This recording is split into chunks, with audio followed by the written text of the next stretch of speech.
আসসালামু আলাইকুম বন্ধুরা, পপিস রেসিপি পক্ষ থেকে জানাচ্ছি আপনাদের সকলকে আন্তরিক শুভেচ্ছা। আশা করছি আপনারা সকলে ভালো আছেন।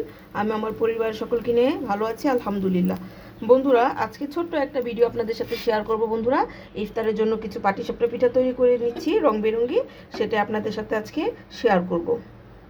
দেখুন, এখানে অলরেডি একটা পিঠা দিয়ে দিয়েছি। চলুন তাহলে পরবর্তী পিঠাটা কিভাবে দিব সেটাই আপনাদেরকে দেখাচ্ছি। দেখুন বন্ধুরা, পিঠাটা তুলে নিয়েছি, কড়াইতে আমি তেল ব্রাশ করে দিয়েছি।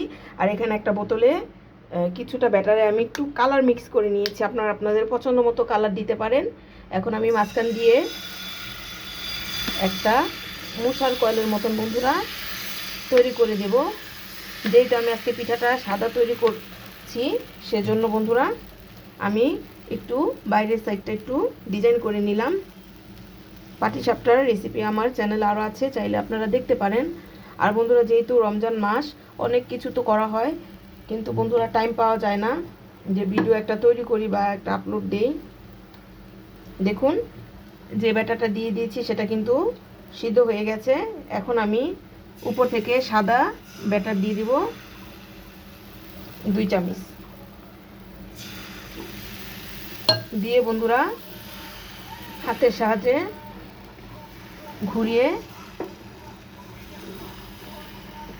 একটা রুটির শেপ দিয়ে দিচ্ছি বন্ধুরা, যেহেতু আমি এক হাতে কাজটা করছি। দেখুন, এখন এই রুটিটা সিদ্ধ হওয়া পর্যন্ত অপেক্ষা করব। আগে আগে কিন্তু আমরা খিরসাটা দিতে যাব না, কিছুক্ষণ অপেক্ষা করব। এখানে আমি কিছুটা ক্ষীর বা খিরসা ঘরে তৈরি করে নিয়েছি বন্ধুরা। দেখুন কালারটা কত সুন্দর এসেছে। খিরসার রেসিপিটা আপনাদের সাথে আরেকদিন শেয়ার করব। দেখুন বন্ধুরা, রুটিটা কিন্তু সিদ্ধ হয়ে গেছে। এখন এই সাইড দিয়ে বন্ধুরা খিরসাটা আমি দিয়ে দিচ্ছি, একটু বেশি করেই দিয়ে দেব। এখন চামচের সাহায্যে বন্ধুরা ফোল্ডিং করে নেব।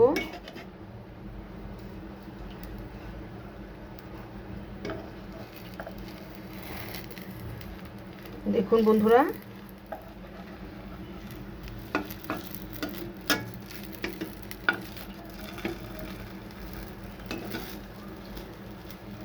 বন্ধুরা এরকম একটা রেসিপি কিন্তু ইফতার টেবিলে থাকতেই পারে, স্বাস্থ্যসম্মত একটা রেসিপি।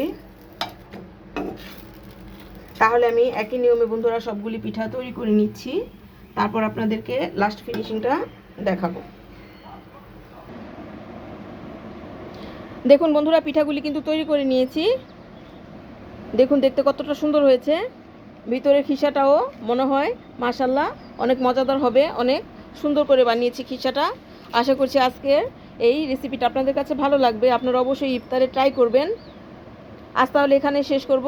সবাই ভালো থাকবেন, সবাই সুস্থ থাকবেন, সবাই পপিস রেসিপির সাথে থাকবেন। আসসালামু আলাইকুম।